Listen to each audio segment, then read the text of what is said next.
नमस्कार, मी सुमित शंकर सावंत आणि तुम्ही पाहताय TV9 मराठी। या बातमीपत्रात 50 महत्त्वाच्या बातम्यांचा आपण वेगवान आढावा घेऊयात। काँग्रेसच्या राज्यातील पहिल्या टप्प्यातील उमेदवारांच्या नावांची आज घोषणा होणार। कोल्हापुरातून शाहू महाराजांच्या नावावर शिक्कामोर्तब होणार। काँग्रेसमधून भिवंडीसाठी दयानंद चोरघेंचं नाव आघाडीवर, तर गडचिरोलीतून डॉक्टर नामदेव उसेंडे आणि नागपुरातून विकास ठाकरेंच्या नावाची जोरदार चर्चा। 21 मार्चला महाविकास आघाडीची महत्त्वपूर्ण बैठक। शरद पवार, उद्धव ठाकरे, नाना पटोलेंच्या उपस्थितीत बैठक होणार। बैठकीत जागा वाटपावर अंतिम निर्णय होणार। जागा वाटपाचं 80% काम पूर्ण। जागा वाटपाबाबत आज दिल्लीत अंतिम चर्चा होणार। सुनील तटकरेंची माहिती। भाजप सर्व घटक पक्षांना सन्मानपूर्वक जागा देईल, तटकरेंकडून विश्वास व्यक्त। ज्योती मेटे आज शरद पवार गटात प्रवेश करणार। बीड लोकसभेसाठी उमेदवारी मिळण्याची शक्यता। ज्योती मेटेंनी काल पुण्यात पवारांची भेट घेतली। महादेव जानकर आज शरद पवारांची भेट घेणार। माढा लोकसभेची जागा महादेव जानकरांना मिळण्याची शक्यता आहे।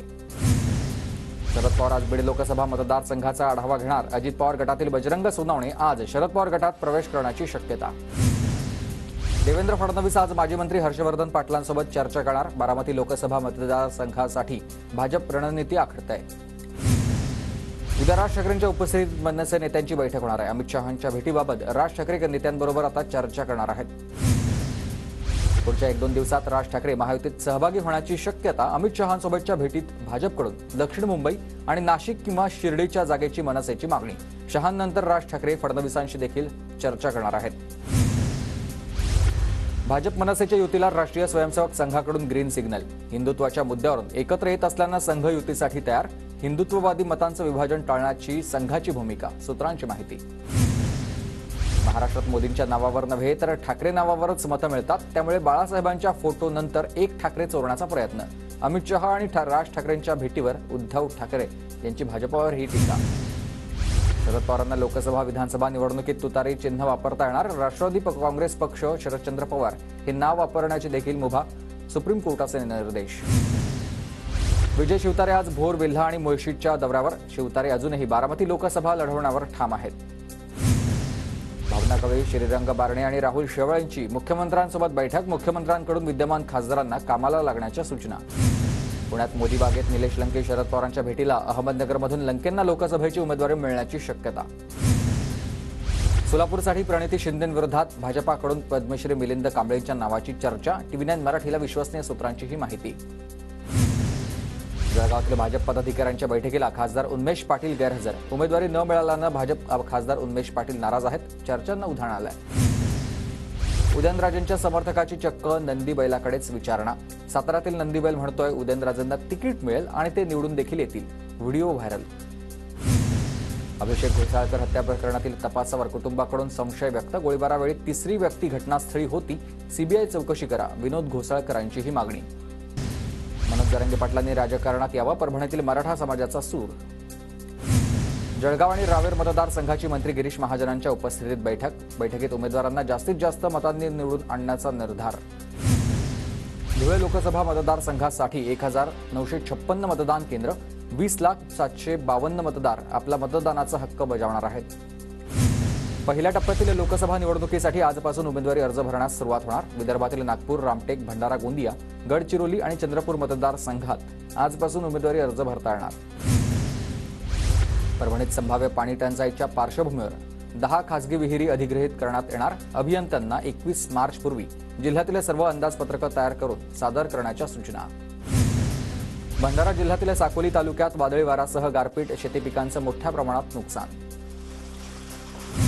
चंद्रपूर जिल्ह्यातील गडचांदूर परिसरात अवकाळी पावसासह गारपीट। अवकाळी पावसामुळे रब्बी हंगामातील पिकांना फटका बसण्याची शक्यता। गडचिरोली जिल्ह्यातील काही भागात अवकाळी मुसळधार पाऊस। मुलचेर आणि चारमोशी या तालुक्यात 2 तासांपासून मुसळधार पावसाचा फटका। नागपूरच्या काही भागात आजही अवकाळी पावसाची हजेरी। गेल्या 3 दिवसांपासून नागपूर आणि परिसरात अवकाळी पावसाचा तडाखा। गोंदिया जिल्ह्यात अवकाळी पावसाची जोरदार हजेरी। अवकाळी पावसामुळे गहू, मका या पिकांसह भाजीपाल्याचं मोठ्या प्रमाणात नुकसान। धुळ्यात आचारसंहितेमुळे रेशन दुकानांमध्ये साड्यांच्या वाटपाला ब्रेक। आचारसंहिता संपल्यानंतर साड्यांचं आणि पिशव्यांचं वाटप होणार आहे। धुळे कृषी उत्पन्न बाजार समितीमध्ये गव्हाची आवक 2,265 ते 3,235 रुपये गव्हाला दर। धुळ्यात शेतकऱ्यांना 0% व्याजदरानं पीक कर्ज. धुळे नंदुरबार जिल्हा सहकारी बँकेतर्फे शेतकऱ्यांना 10 एप्रिलपासून हा लाभ मिळणार आहे. धाराशिव तुळजापूर सोलापूर रेल्वे मार्गाच्या भूसंपादनातील बाधित शेतकऱ्यांना अद्याप मदत नाही.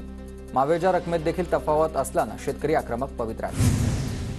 अहमदनगरच्या श्रीरामपूरमध्ये किमान वेतनाकरिता पालिकेच्या कंत्राटी कामगारांचं उपोषण. किमान वेतनापेक्षा कमी वेतन मिळत असल्यानं नगरपालिकेसमोर आमरण उपोषण सुरू आहे.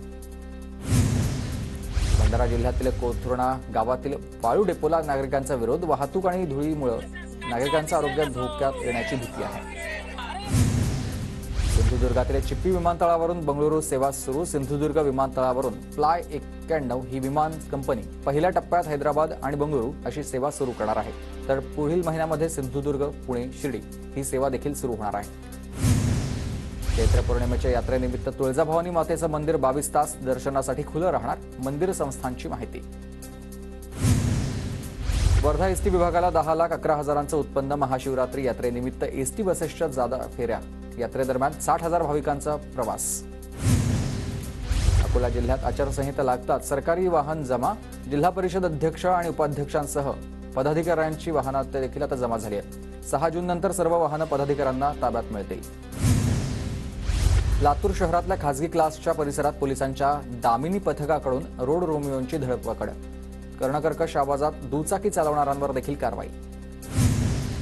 मुख्यमंत्री माझी शाळा सुंदर शाळा या स्पर्धेत वाशिम जिल्ह्यातील शाळेनं पहिला नंबर पटकावलाय. साखरा गावच्या भारतरत्न अटल बिहारी वाजपेयी आंतरराष्ट्रीय जिल्हा परिषद उच्च माध्यमिक प्राथमिक शाळेला मुख्यमंत्र्यांच्या हस्ते 51 लाख रुपयांचं पारितोषिक मिळालंय. मुंबईच्या मालवणी गोराई परिसरात घर बचाव घर बनाव संघटनेकडून मतदान जनजागृती अभियान. चित्रकला स्पर्धेत सहभाग घेत शाळकरी विद्यार्थ्यांकडून मतदानाबाबत जनजागृती. मुंबई मेट्रोच्या व्यवस्थापकीय संचालकपदी अश्विनी भिडे यांनी मुंबई महानगरपालिकेच्या अतिरिक्त आयुक्त म्हणून काम केलेलं आहे.